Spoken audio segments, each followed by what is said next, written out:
Good morning, this is Ron Williford. Welcome to Let's Talk Money. Today my guest is Dr. Stephen Jones. Dr. Jones is a affiliate with Villanova University, which is actually my alma mater, Go Cats. Yes. And Dr. Jones is the Dean of the Engineering Department. And he also has another business in which we're going to talk about how to fund a college education. As a financial planner, we talk about 529s and other type plans. And Dr. Jones is going to give us some more insight on how to become a student, first of all, and then how to fund college. Welcome, Dr. Jones. Tell us a little bit about yourself. I really appreciate the opportunity. I'm really excited to be a part of this. I've been working in colleges for the last 30 years. Wow. Helping students, especially those who are first generation, who may not have had parents who've gone to college, to give them the introduction and working with them in elementary school, middle school, and high school on the things that need to happen, helping the parents to understand the things that need to happen for them to be successful. So I've spent a lot of time with that group, as well as making sure they have enough money to attend college is today. Expensive. Yes, it is. It has grown in expense as we provide more on the campuses. That cost continues to go high. So now you're getting children prepared for college. At what age should we really start to look at college? Because I tell my clients, sometimes before the child is born, we've set up a 529 plan just to cover the expenses. So once the child is born, at what particular point do we actually start planning for college? So I'm in agreement with you that even before the child is born, it's great to start putting that money away. Okay. It's great to actually have a family plan to make sure that in that 18th year, when it's time for them to go off to college, you have funding to ensure that they can go. A lot of parents think that 18 years is a long time.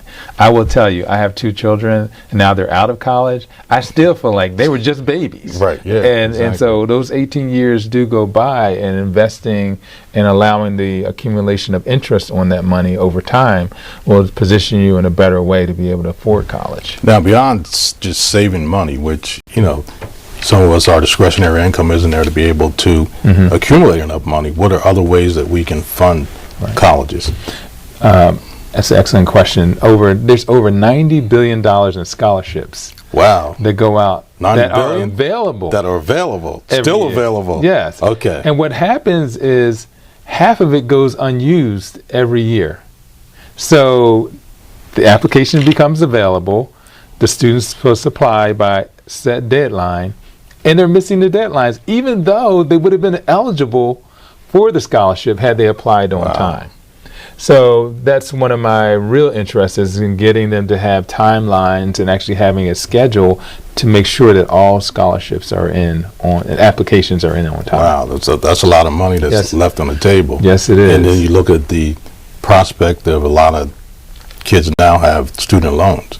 So if they're missing that billion dollars, so it makes sense to start as early as you can. Right. And even if you don't receive the scholarship from a particular foundation or corporation, sometimes students reject that money and they go to the next application that's available. Wow. So you want to be at least in the pool of potential applicants. And that's why I'm always saying apply every week. Now, are there some resources that we should know about? Excellent. So I actually have a scholarship book that I've written that shows you how to approach going after those scholarships. What are the steps that you need to take? How do you interview for a scholarship? How to organize your scholarship plan? I have over 100 scholarship websites in the back of it. And as you go to one scholarship site, it leads you to another, So I try to make it a practical kind of workbook, and it has financial aid information, things that you should expect. And one of the tips I will say to parents right now is to, as you're planning for college, make sure that you have a 4-year plan, not a 1-year plan. What's happening is that parents are getting enough money to pay for the first year. Right. They have a scholarship that is $10,000, $15,000, or $20,000 as part of that first year package. Well, because it's only 1 year, that money is gone in the second year. So then the question becomes, can you make up the gap? That $15,000 or $20,000 that you had won't be there because it was a one-year scholarship. Okay. So I'm asking parents to really plan out and talk with the financial aid office at the college that your child wants to attend. What is that going to look like in year 2, year 3, year 4? What kind of money will be available to them? Now, what are the, I mean, you say there's a lot of money out there. What are the most common type of scholarships that are available? Well, most of them, they have those that corporations and foundations give, so things that parents use every day. McDonald's, okay. Coca-Cola, Walmart. They all have their own offerings of scholarships. And also in students' parents' companies, they have scholarships. Okay. So sometimes you just need to ask your parent, does your company offer a scholarship? There'll still be deadlines, and they can apply to get that money. There's also money that they can find just by going to certain kinds of events. So there may be a college fair. Okay. So that college fair, there may be individuals there who are offering scholarships through their colleges themselves. And also, they can go on the website of the colleges that they're applying to find out about the deadlines. Okay. That's another area where I'm always concerned about students, because we have I'm working at Villanova. We have a presidential scholarship. That scholarship application is due by November the 1st. If you're in that pool and you get accepted, it's a full scholarship. Everything is paid. Tuition, room, board. I must have missed that when I was there. Presidential. And I venture to say that most colleges have a similar type of presidential award that students can apply for. So check with the admissions website, check with the financial aid website about the scholarships that are available at that specific college. So if I'm applying for college, what's the process for me to get there? I know you got to take the SATs and everything else, but what's the actual process that will get you to college? Okay, so we still have in some colleges, this is interesting, some colleges still are using the SAT, your grades, your leadership, things that you're involved in, how you engage at your high school. Okay. And they use that as the measure of who they're going to accept. An essay, some of them may have 1 or 2 essays that you have to fill out as part of the application. But they have something today called the Common Application. Okay, yeah, I've heard it. I my 3 daughters have recently graduated within the past 10 years, and I am familiar with the Common Application. But there's still a lot of parents who aren't, so I'm glad that maybe whoever's viewing this will get it.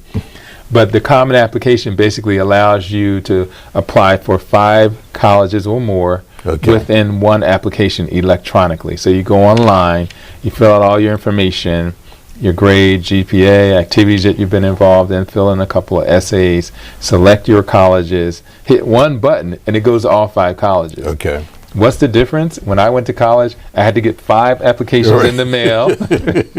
I had to get recommendation letters for all those applications. I had to fill them out and then mail them all in. Right. So there was a lot of paper involved, and now a lot of it's electronic. Now, besides finding money, if I'm looking at a college, what are some of the things I should be looking for in the type of college that I want to go to? Excellent. So there are different size colleges. There are small colleges which can range anywhere from like 0 to 5,000 students. Okay. There are medium-sized colleges that generally I would say are from 5,000, more than 5,000, up to about 18,000. And then there are the larger colleges that are Penn State, Ohio State, right? Yeah, so Penn State, for example, has across the state 100,000 students. Okay. About 40,000 on the main campus, and then they have campuses around the state. So you're going to be in larger environments. If you want a college where you don't mind being in classrooms that are much larger, then you will look at those bigger schools. But if you want a classroom that is smaller, more intimate, your interaction with the student there is in a smaller environment, then you do want to look at the smaller colleges. Okay. And it's 9th grade is not too soon to start visiting colleges. So I encourage parents to start going out, making connections, finding out the dates and times, and then go on a visit. Because what that will do is, if they thought they were interested, you could always come back to it and look at it again in the senior year. And as they're applying to the colleges, again, they have deadlines. we have deadlines for 3 different types of admission. One's called early decision, and some colleges have that and some don't. But early decision, we now have early decision, which means that you have to specifically apply to our college and our college only, with the expectation that if you're accepted, you're going to come to Villanova. So you can't apply anywhere else for early decision. Yes. So you got to make that commitment to that particular college. That's where you intend to go. Now, what if you don't get accepted? Then it frees you up. It frees you up to apply anywhere else. Early action allows you to apply, and you get notified in December. Early action allows you to apply to a lot of different colleges that you like. And if you're accepted to Villanova, you can come. We're going to notify you in January. Okay. And so it's an earlier notification that you're accepted. So some students want that, so they want to know exactly where they're going, and they don't have to figure out where they're going. Okay. And then also regular decision, which comes out in March. So a lot of colleges follow that same pattern, where the early decisions are earlier and that same pattern. What are ways that you can distinguish yourself by the kinds of things that you're involved in after school?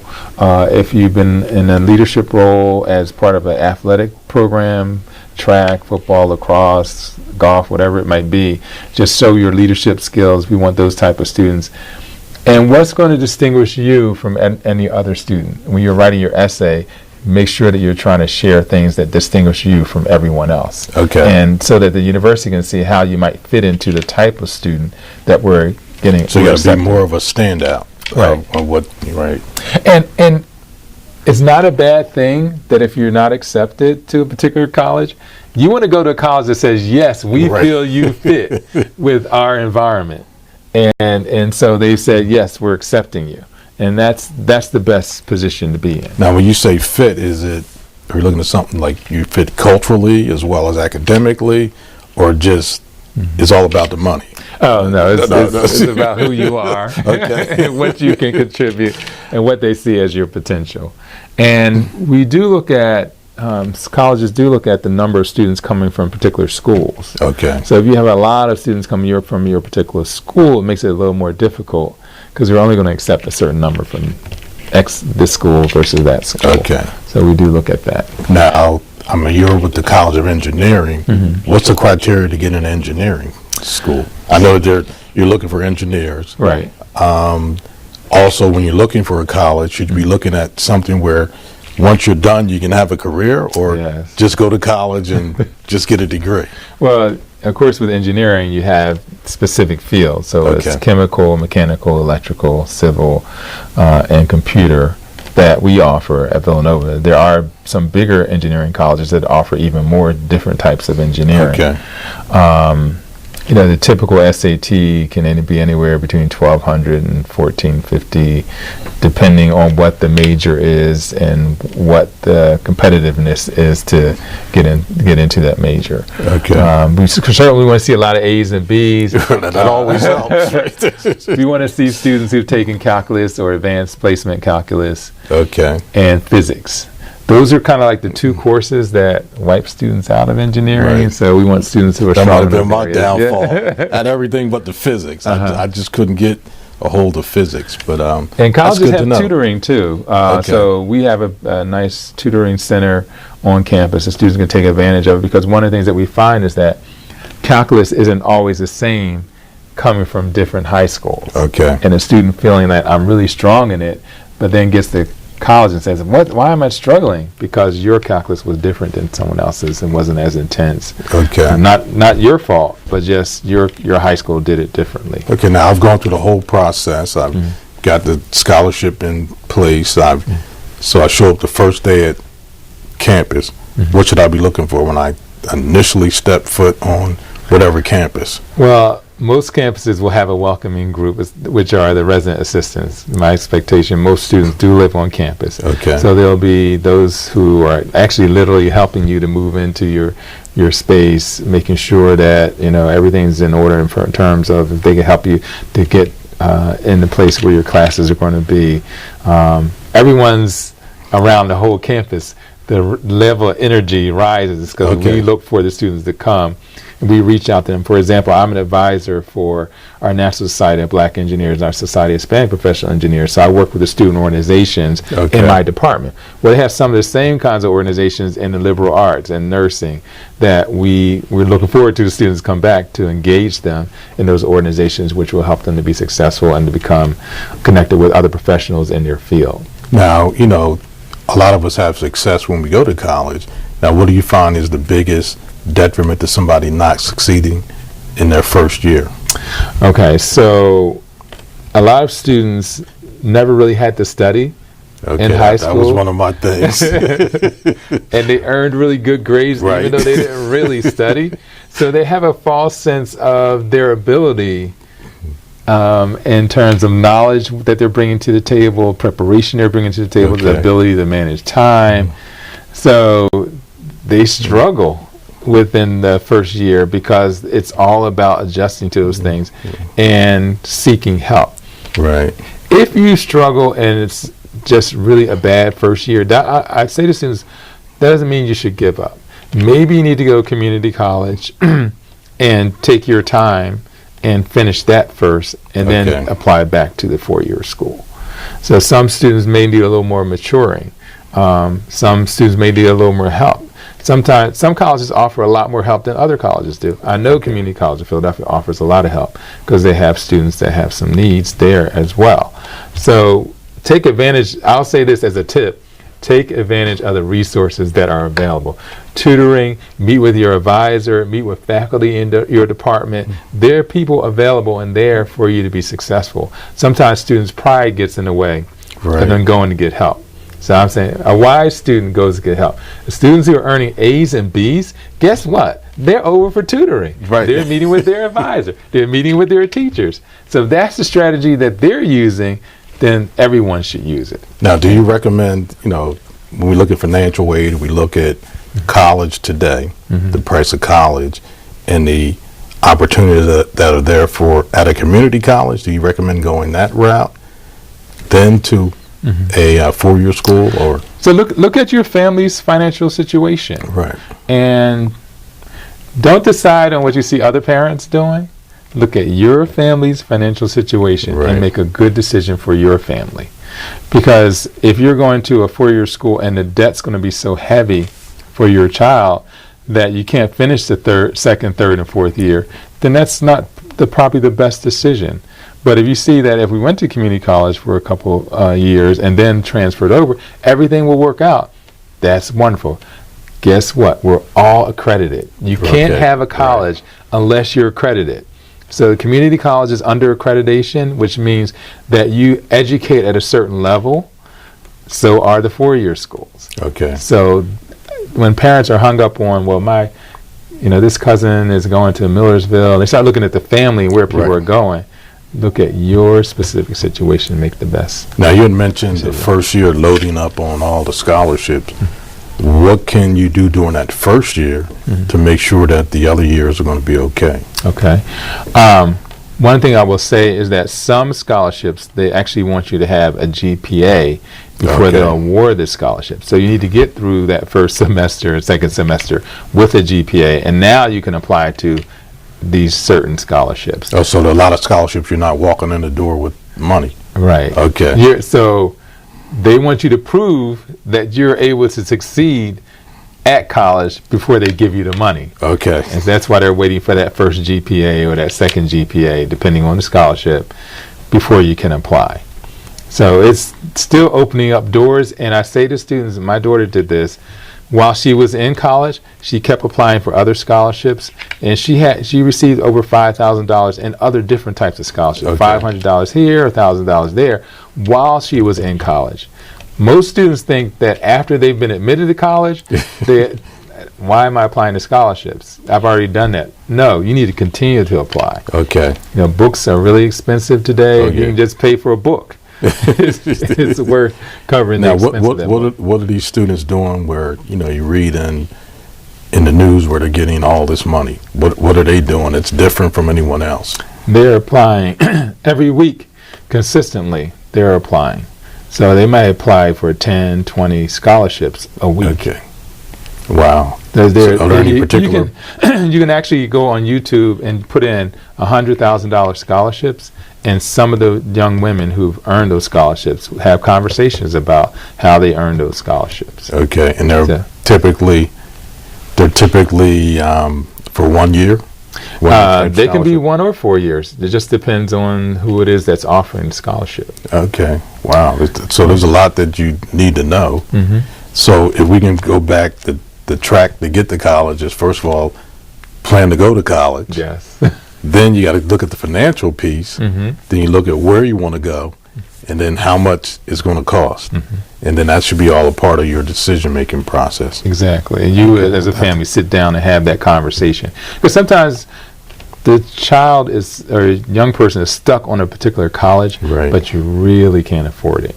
So you have to make a good decision in that case. Yeah, I think my problem was I decided on Villanova when I was 8 years old. I like Wally Jones, so that I would go nowhere else. Uh-huh. And fortunately, it did work out for me. So, Dr. Jones, I'd like to thank you for coming in today. You've been very insightful, and I just thank you and appreciate you coming here. And I would recommend that some way we can get a hold of your book and get this out to people, because I'm more on the financial side of college planning. Right. The other piece, when you told me the $9 billion in scholarships, I got to figure out a way to get to that. Tell my clients how to get to that. Yeah. So we appreciate you coming in today. And this is Ron Williford. Let's talk money.